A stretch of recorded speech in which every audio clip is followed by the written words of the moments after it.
మన ప్రభువును మన రక్షకుడు అయిన యేసుక్రీస్తు నామమున అందరికీ వందనాలు. దేవునికి స్తోత్రాలు. కృపగలిగిన దేవుడు, దయగలిగిన రాజు మనలందరినీ ప్రేమించి మన బ్రతుకుల్లో ఆయన ఇచ్చిన ఈ నూతన దినమును బట్టి సమస్త మహిమ ఘనత ప్రభావములు యేసయ్యకే చెల్లునుగాక. ఆ దయగలిగిన దేవుడు ఈ నూతన దినములో మనకు అనుగ్రహించిన దేవుని యొక్క వాగ్దానము కృపావార్త. కీర్తనల గ్రంథం 20వ కీర్తన 8వ వచనం. వారు కృంగి నేల మీద పడి ఉన్నారు, మనము లేచి చక్కగా నిలుచుచున్నాము. దేవునికి స్తోత్రం కలుగునుగాక, దేవునికి మహిమ కలుగునుగాక. యేసుక్రీస్తు ప్రభువునందు అత్యంత ప్రియమైన దేవుని ప్రజలారా, ఈ దినాన్న దేవుడు మనకు అనుగ్రహించిన వాగ్దానం. వారు కృంగి నేల మీద పడిపోయారు, మనమైతే లేచి నిలుచుచున్నాము. మన శక్తి కాదు, మన బలం కాదు, దేవుని యొక్క ఆత్మ సహాయమే. ఎవరైతే దేవుణ్ణి ఆశ్రయంగా చేసుకుని, ఎవరైతే దేవుణ్ణి ఆధారంగా చేసుకుని, ఎవరైతే దేవుని మీద ఆధారపడి, ఎవరైతే దేవుని యందు ఆనందిస్తుంటారో వారి కొరకు చెప్పబడిన మాట, మనము లేచి నిలుచుచున్నాము. దేవునికి స్తోత్రం. వారైతే పడిపోయారు. ఆ 20వ కీర్తన 7వ వచనంలో మనం చూస్తే, కొందరు రథములను బట్టి, కొందరు గుర్రములను బట్టి అతిశయిస్తారు. కొందరు వారికున్న ధనాన్ని బట్టో, లేకపోతే గుర్రాలను బట్టో, ఆధారాలను బట్టో, లేకపోతే ఇంకొక రకమైన ఉద్యోగాలను బట్టో, దేనో దాన్ని బట్టి లోకాన్ని చూసి వారు అతిశయిస్తారు. మనమైతే మన దేవుణ్ణి బట్టి అతిశయిస్తాం, దేవుణ్ణి బట్టి ఆనందిస్తాం. ఆ ఆనందమే దేవుడు మనకు బలాన్ని అనుగ్రహిస్తున్నారు. లోకాన్ని చూసుకుని ఆశపడు వారందరూ పడిపోయారు, దేవుణ్ణి బట్టి ఆనందించి వారందరూ లేచి నిలబడ్డారు. నా ప్రియ సహోదరి సహోదరుడా, ఈ దినాన నీకొక సూటి ప్రశ్న. నువ్వు ఏ గ్రూప్ లో ఉన్నావు? పడిపోయిన గ్రూప్ లో ఉన్నావా? నిలుచుచున్న గ్రూప్ లో ఉన్నావా?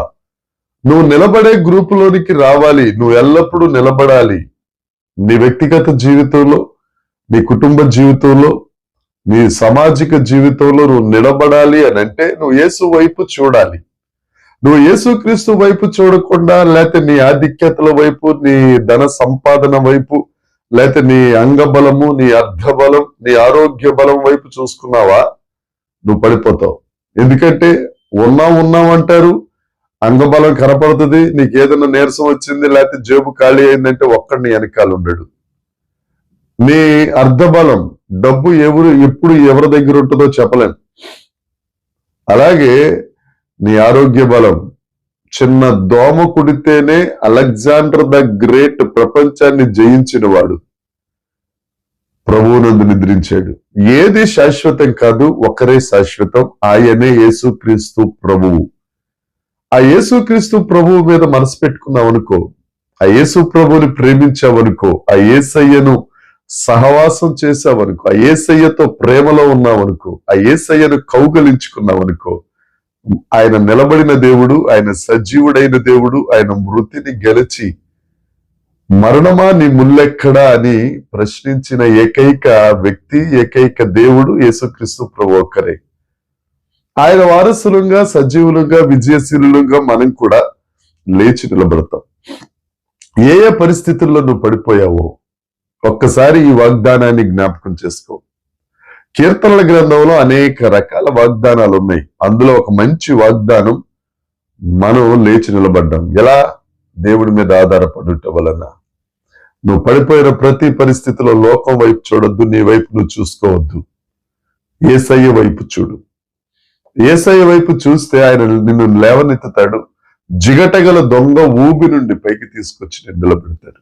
అంతేకాదు, ఆయన పరమును విడిచిపెట్టి భూలోకానికి వచ్చింది పాపివై పడిపోయిన నిన్ను నీ పాపం నుంచి విడుదల దయచేసి పరిశుద్ధంగా చేసి దేవుని ఎదుట నిలబెట్టడానికి, దేవునితో పాటు నువ్వు యుగ యుగాలు ఆయన సన్నిధిలో నివసించడానికి, నిలిచి ఉండడానికి ఆ గొప్ప మార్గము, సత్యము, జీవమై ఉన్న యేసయ్యను నమ్ముకో.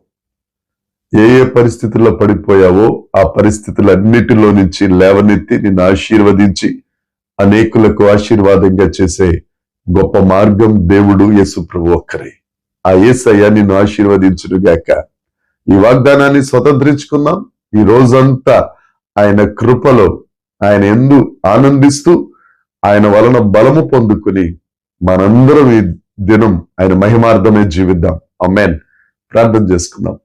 పరలోకమందున్న మా తండ్రి, పరిశుద్ధుడా, గొప్ప దేవుడా, నీకు స్తోత్రం నాయనా. ఈ దినాన మీరు మాతో మాట్లాడిన వాగ్దానాన్ని బట్టి నీకు స్తోత్రాలు. పరిశుద్ధాత్మ దేవుడా, నేను నీ ఆత్మతో నింపబడి మీ మీద ఆధారపడి నీవు విడువరి ఎడబాయిని దేవుడవని జ్ఞానము కలిగి తెలుసుకుని వారమై నీ సన్నిధిలో నిలిచి ఉండే భాగ్యం ప్రతి ఒక్కరికి అనుగ్రహించి మహిమ పొందుమని యేసుక్రీస్తు నామమున ప్రార్థించి అడిగి వేడుకొనుచున్నాము తండ్రి. ఆమేన్. దేవుని కృప మనందరికీ తోడై ఉండును గాక. ఆమేన్, ఆమేన్, ఆమేన్.